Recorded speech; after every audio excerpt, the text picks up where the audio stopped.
Hi, thank you. I'm Kirsten. Basically, I do things, I make things, I pretend to be things.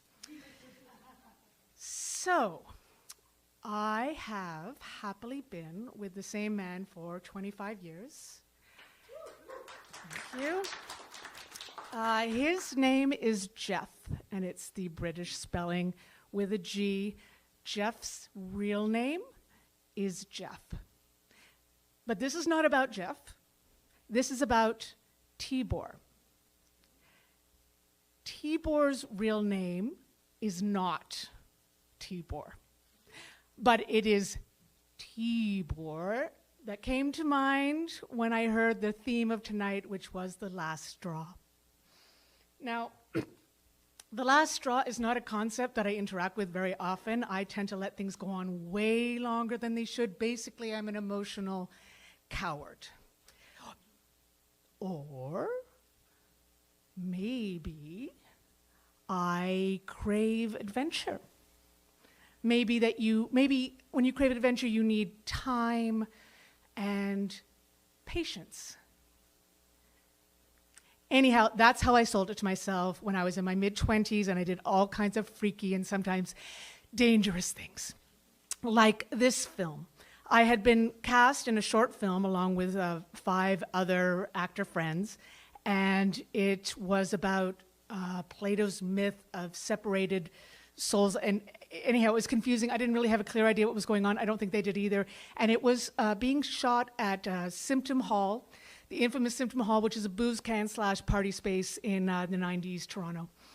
And so we arrive, and there is a surprise nudity request.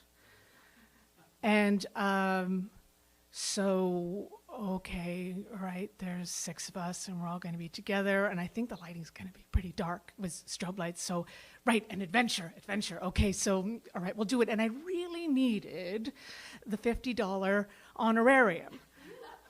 At this point, I was really determined not to move back into my parents' basement. And also, I really wanted to make more of my money from doing art as opposed to doing, temporary secretary stuff. And I knew it was going to be hard, but I really wanted to try. Anyhow, we're there all day, and we're naked, and we're doing the play. And all day, I see in the background, oh, there's this man. Oh, he is striking looking.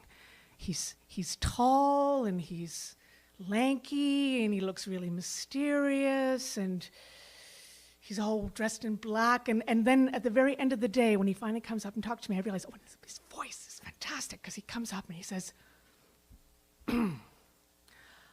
I was wondering if I could bring you a drink. And I said,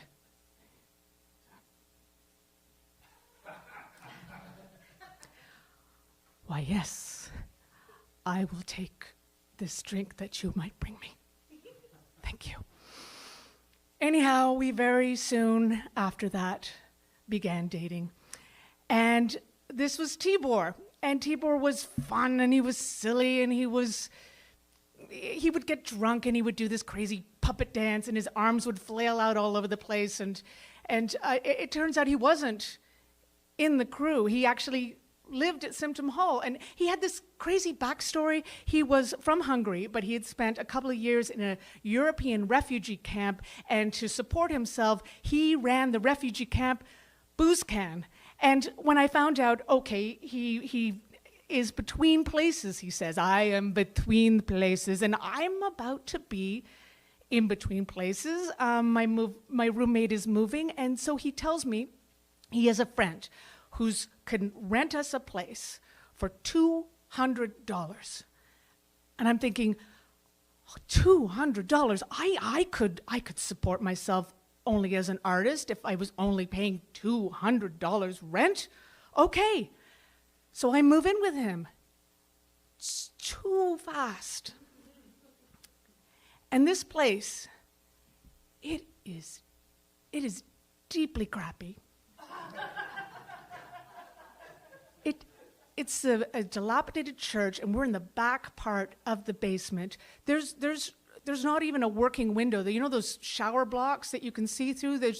So the window you can't open, the one window, unless you count taking out the styrofoam block that had been shoved in there for air. Anyhow, so that's where we're living. But the best part of it was across the street was this park that I loved. And it actually wasn't a park, it was actually a cemetery, and like the oldest cemetery in Toronto. And I only knew this because just by chance, I saw this woman walking by with a whole bunch of people behind her, and she was running one of those history tours, and I followed her, and she told us that this park was connected to Fort York, and Lord Simcoe's infant daughter was buried there, is buried there, and hundreds and hundreds of soldiers. And I love that fact. I don't believe in ghosts, but I would go to that park often and just sit there and think about that and just feel that. Anyhow, cracks start to show with Tibor very soon.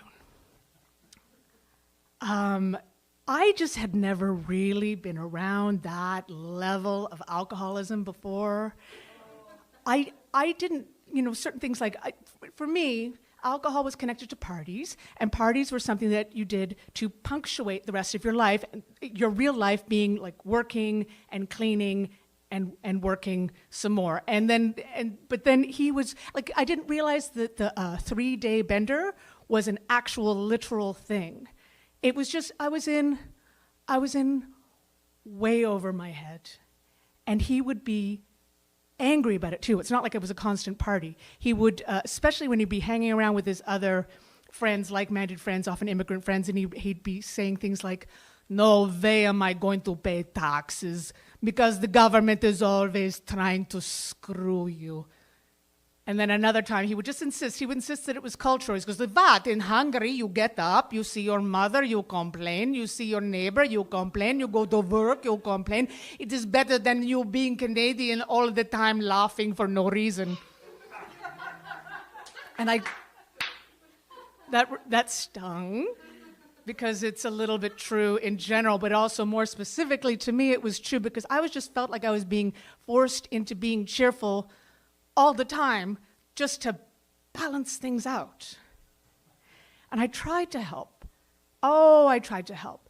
He said that he drank too much because he had a bad back. I bought him a back brace. He left it in a bar. I bought him a bicycle for exercise. He left it outside of the bar and it got stolen. I got him a theater tech job and he got fired because he was too hungover.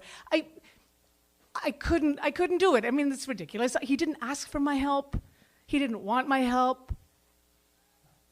He wasn't going to change. And I guess it was an epiphany that I had, which is a little bit different than the last straw. It was an epiphany, a slow, drawn-out epiphany that I just tucked way back inside and did not act on. Then there was a night I was invited by a friend who had a very fancy boyfriend who was much older than us, and he was going to turn 40 and have a big party at a bowling alley, and I was going to come there and be the photographer, and I was going to get a $50 honorarium, which, I need. And so as soon as I get there, I realize, oh my God, I'm in over my head. I had a fully manual camera. I was fine in my studio taking pictures, but like here, the bowling alley, you've moved, and now the lighting is different, and you just got a strike, and I missed it, and I just wasn't up to snuff, and I was feeling very stressed about that because I hate doing a bad job. And then on top of it, there was this also ancient guy of 40, I thought at the time, who was hitting on me really aggressively all night, and he would not stop, and I'm trying to be professional. Anyhow, he wouldn't stop, and so finally, and I don't like to say this, I said, look, I have a boyfriend. It's a bit passive, but sometimes it's the only thing people listen to, but it didn't make him stop. It just made him switch gears and have a different strategy. And he said, "Oh, boyfriend, well, do you love your boyfriend?" And I thought, you know what? Yeah, I do. I love my boyfriend. And then he asked me, well, do you want to have kids with your boyfriend? I thought, that is none of your business. But actually, I don't want to have kids in general, so I guess the answer is no. What? And he looked at me, which is often the response that you get if you say you don't want to have kids. People look at you like you've got 3 heads.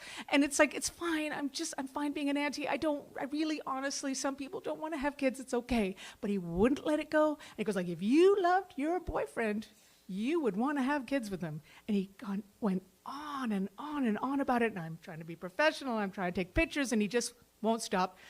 So finally, I go home. And I take that bit of knowledge too, because he really got under my skin. And it wasn't because he was right about the kid thing or whatever. It's just because somehow he had sensed that I was in a doomed relationship, and he knew it. And I just went, okay, I'm just going to take that, and I'm going to put it with the other stuff that I'm not going to act on, and I'm just going to go home. I just want to go to sleep.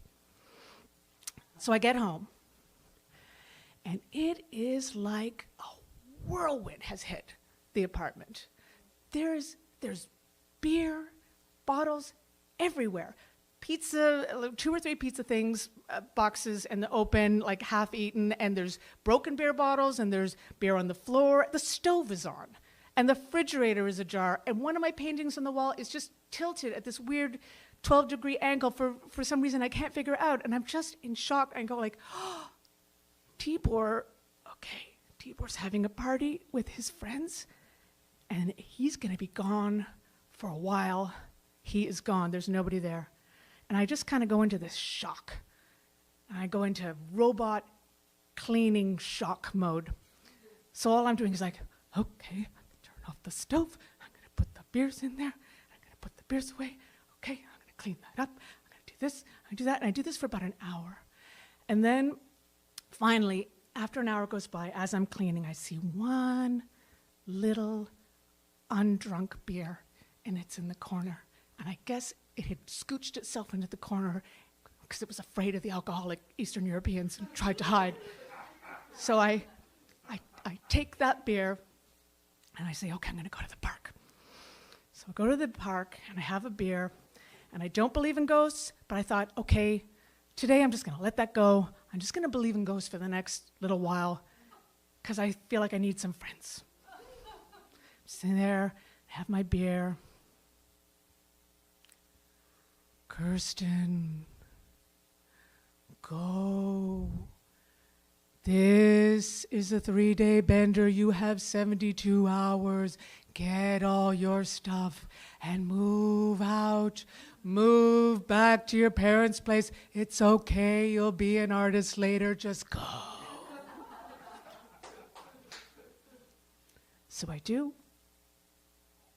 And it was it. I had 72 hours, and I took it, and back to mom and dad's I go, thank you for living in Toronto. Oh, and 6 months later, I see my friend Jeff, who's just my friend at this point, and weirdly, he has gone through something very similar with somebody that we shall call Dawn.